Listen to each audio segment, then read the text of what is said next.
Izvršni odbor je također danas doneo odluku da zbog skandala na kup utakmici između fudbalskih klubova Partizana i Vojvodine kazne sudije gospodin Veselinović sa 8 utakmica i gospodin Živković također sa 8 utakmica, uz napomenu da jedan i drugi su otišli u odnosno rang niže. Vidjet ćete, danas će biti objašnjeno da smo napravili sad 3 grupe sudija. Prvu grupu, to je ta ekstra grupa od 10-ak sudija, pa druga koja je također negdje na tom nivou i određenu treću grupu razvoja. Znači oni su otišli u tu drugu grupu. Želim reći da BASK kao klub koji je ušao u superligaško takmičenje današnjom odlukom prešao je u 3. ligu, znači 3. stepen takmičenja, a da je u prvu, odnosno Superligu, ušao Novi Pazar. Umjesto BASK-a, koji je također bio ostao, mislim, na osnovu njihovog zahtjeva u ligi, ušla je Kolubara. Na osnovu? Odnosno, ostala je Kolubara kao prva, bila je prva ispod crte.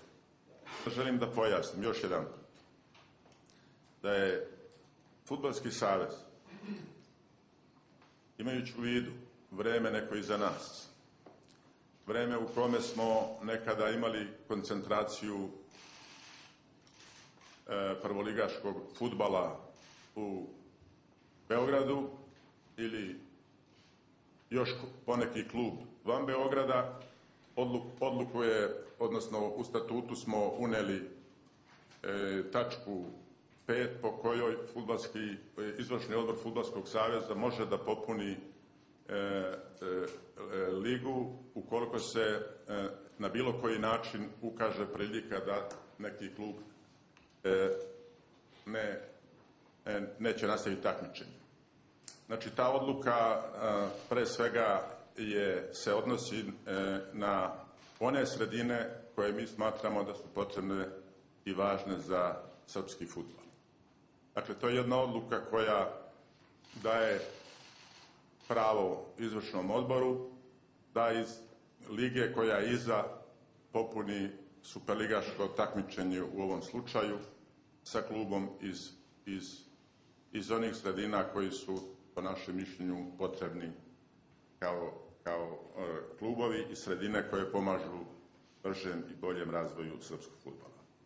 Mislimo da Novi Pazar će biti sredina u kojoj ćemo imati po gledanosti